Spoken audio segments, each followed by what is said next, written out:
Não fui eu que lhe ordenei?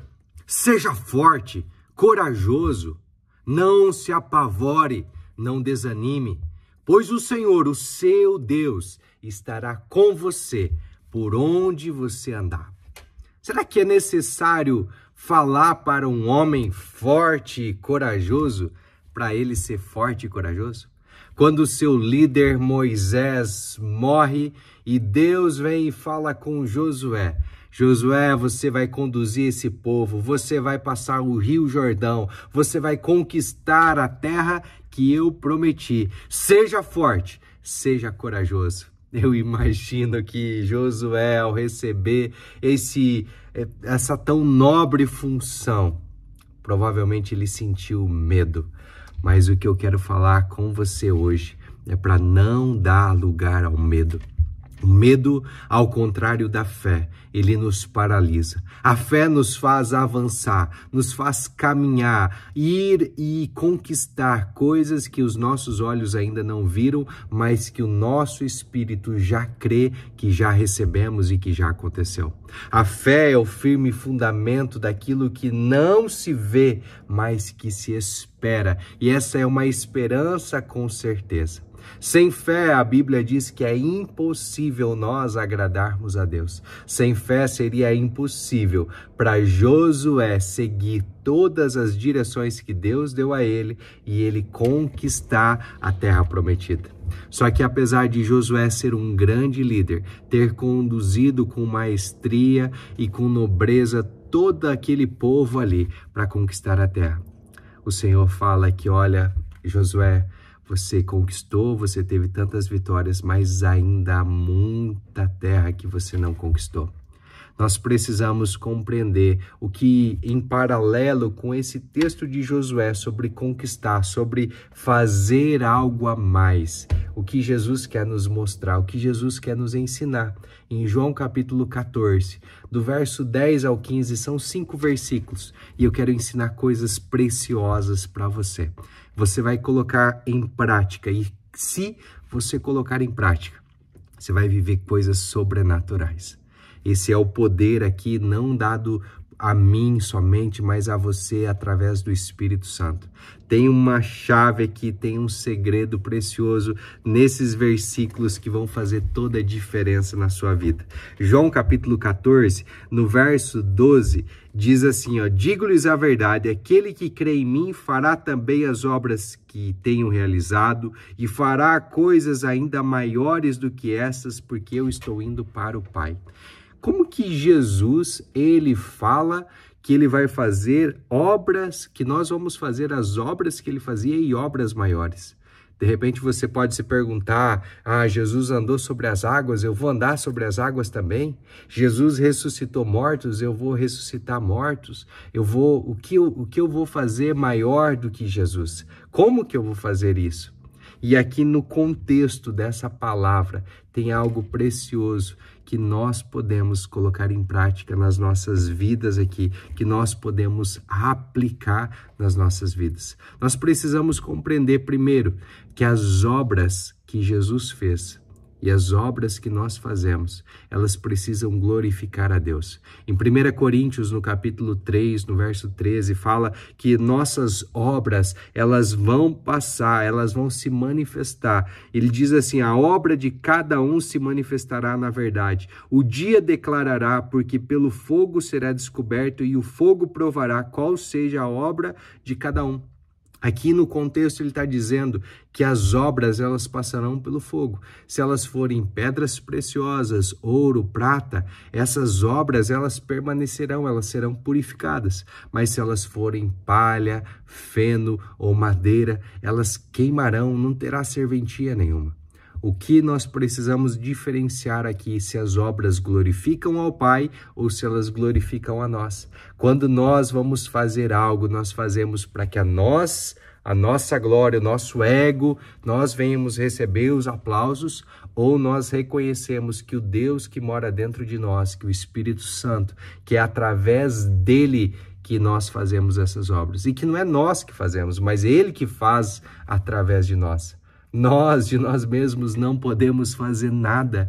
João capítulo 15, no verso 5, diz que nós não conseguimos fazer nada sem Ele. Sem Jesus, nós não somos nada, nós não fazemos nada. Então, o que está escondido aqui, o que está oculto, que talvez você não percebeu nesse texto aqui? O que nos impede de fazer as mesmas obras de Jesus e obras maiores? Olha o texto. Você, verso 10, você não crê que eu estou no Pai e que o Pai está em mim? É uma pergunta que Jesus está fazendo para os discípulos. Você crê? Escreve aí, eu creio. Você não crê que eu estou no Pai e que o Pai está em mim, que as palavras que eu lhes digo não são apenas minhas?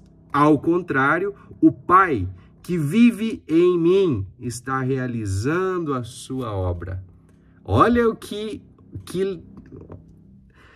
o Pai que vive em mim está realizando a sua obra. Não é Jesus que estava realizando, mas era o Pai que vivia nele que estava realizando.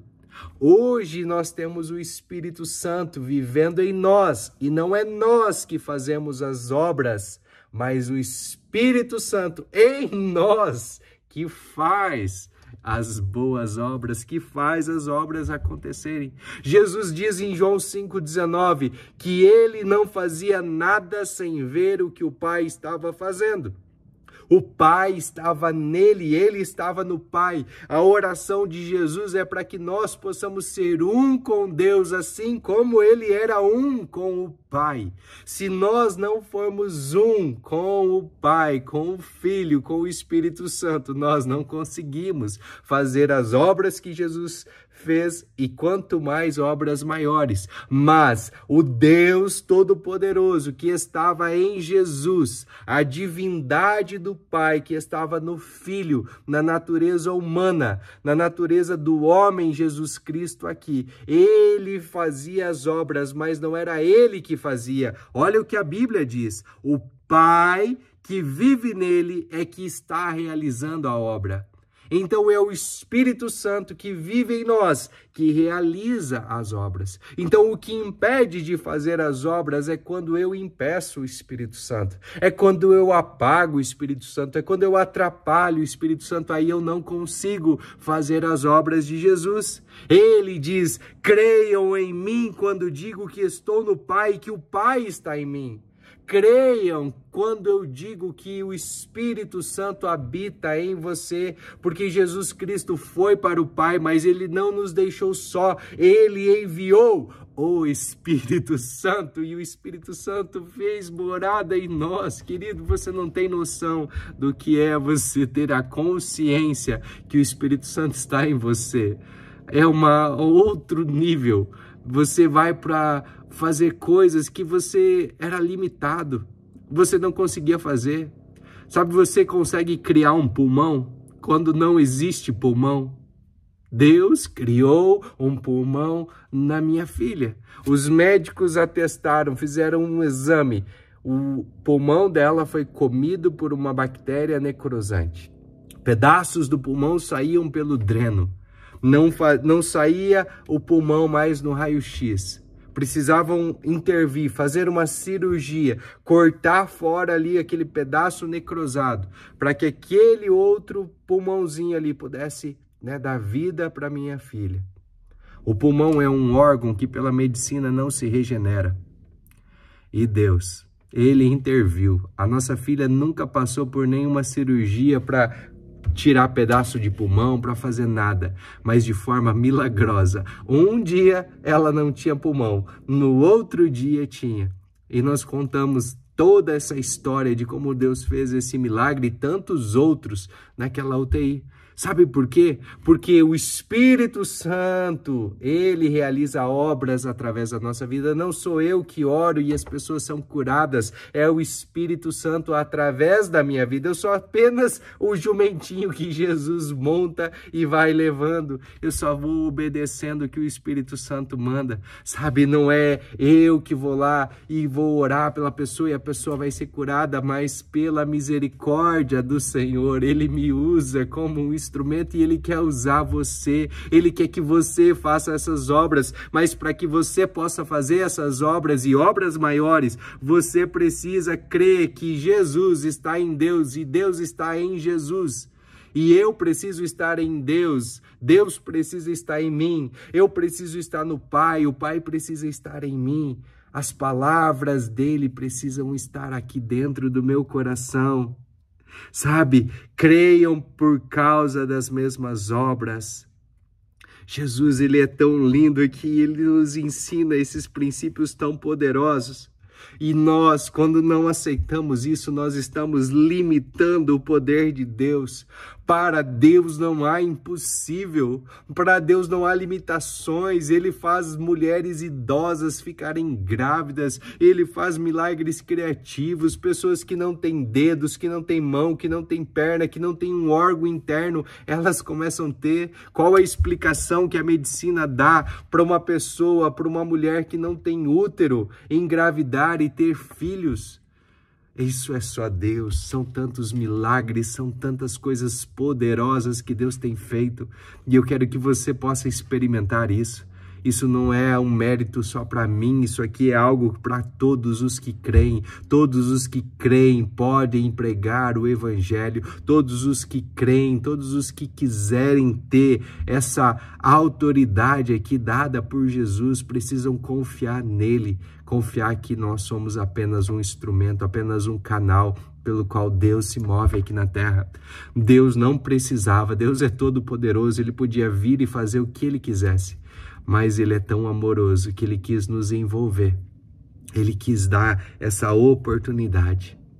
E aqui o Senhor, ele fala: e eu farei o que vocês pedirem em meu nome, para que o Pai seja glorificado no Filho. As obras que nós vamos orar e vamos realizar junto, vamos construir junto um legado de bênção para as próximas gerações. Não tem a ver comigo e com você, mas tem a ver com o Pai ser glorificado. É por isso que quando nós oramos, nós cremos que Ele está ouvindo e Ele está respondendo. Quando nós oramos, sabendo que é a sua vontade, sabemos que Ele nos responde, para que Ele seja glorificado. O que vocês pedirem em meu nome, eu farei. Nós precisamos pedir no nome de Jesus. Quando nós pedimos no nome de Jesus, a nossa alegria, ela é completa. Quando nós pedimos no nome de Jesus, quando nós obedecemos os seus mandamentos, nós começamos a ser amigos dele, ele começa a revelar segredos a nós. Nós começamos a orar e os milagres começam a acontecer. Eu não sei em qual ponto você está. Se você já está a ponto de orar pelas pessoas para elas receberem um milagre, ou você é a pessoa que precisa de um milagre. Escreva aqui: eu preciso de um milagre. Ou fala: eu serei o canal pelo qual Deus vai realizar milagres. Esteja no Pai e permita que o Pai esteja em você. Permita que as palavras dele entrem no seu coração. Seja um amigo de Jesus. Seja aquele que pratica as palavras de Deus. Não dê lugar ao medo, não dê lugar ao diabo, mas tenha a fé de Deus para realizar coisas grandes e coisas maiores. Deus te abençoe. Tenha um dia abençoado, em nome de Jesus.